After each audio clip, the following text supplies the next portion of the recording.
Hello sa ating lahat guys. Tayo ngayon ay mamamasyal sa aming probinsya dito sa Abra. Ayan siya oh. Bulubundukin po ang aming probinsya at pinapaligiran ng ilog na malinis at saka ilog na nanggaling ng Cordillera, Benguet. Ito po yung malinis na tubig is nanggaling rin sa mga bundok. Ayan, bababa siya sa amin. Ito naman, sa taas nito ay kabukiran na mayaman rin sa tubig. Kaya ayan, tara guys, pasyal ko kayo rito. Habang kami nakatambay dito, dumaan yung aming pinsan. Tuturo siguro siya sa ibang lugar. Ayan, si Manong Pungot. Ayan. Guys, pasyal tayo. Gamit lang namin dito is yung Honda XRM. Kasama ko nga pala yung aking magandang anak, Unika Iha. Ayan o. Matubig pati daanan dito guys. Malubak siya. Pero okay naman. Carry. Ayan. Ayan, di ba? Ang ganda ng ilog namin. Napakalinis at marami ring isda rito. Marami rin yung nagpapana.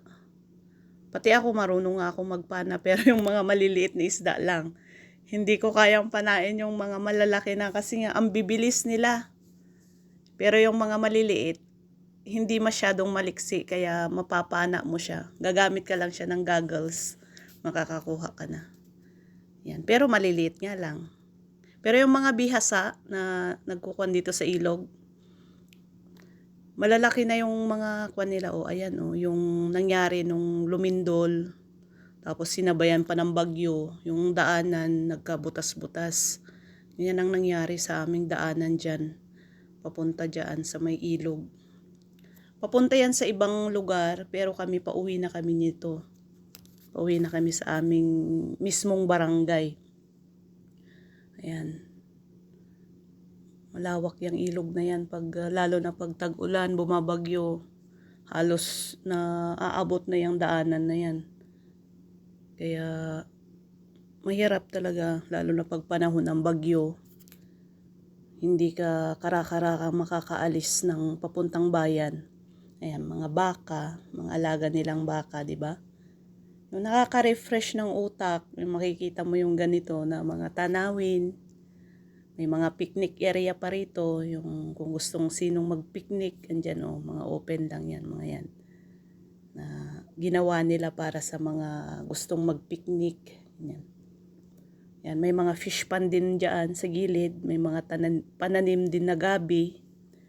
Mga gustong mag-refresh ng utak. May problema ka, pwede lang dyan. Maggala-gala lang, ganun. At marirefresh o. Tignan nyo kung paano. Habang dumadaan ka yung tubig, umipilantik sa paa, kaya dahan-dahan lang. Ayan o, mga fish cage. Ayan, may mga kwan yan, may mga tilapia, ganun.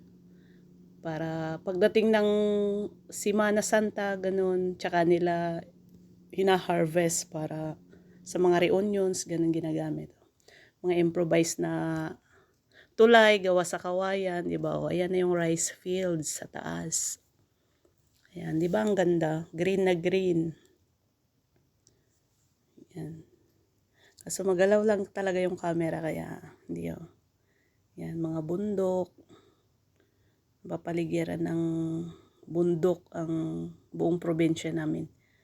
Yan oh. Oh. Pupunta sila sa bukid, ganun. Mga nakakasalubong namin. Yan.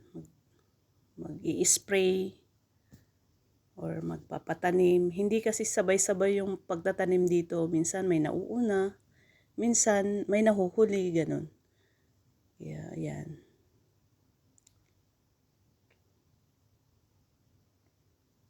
Mga baka, nasa gilid lang ng kalsada. O yun, may naglalakad, papunta rin doon sa ibang lugar, sa kabilang barangay. Ayan, patuloy-tuloy lang tayo, malapit na tayo sa aming lugar. Ayan o, mga fish pan po yan sa baba.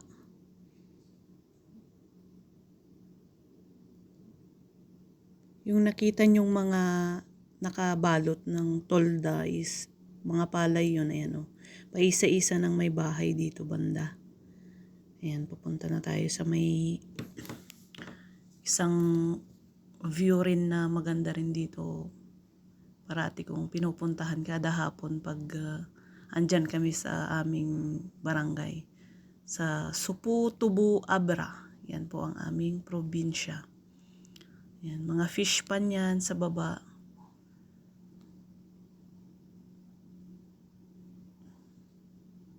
Makikita natin yung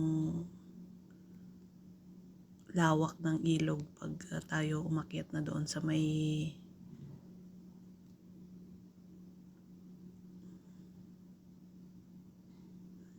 gilid. Ayan o, matatanaw mo na siya.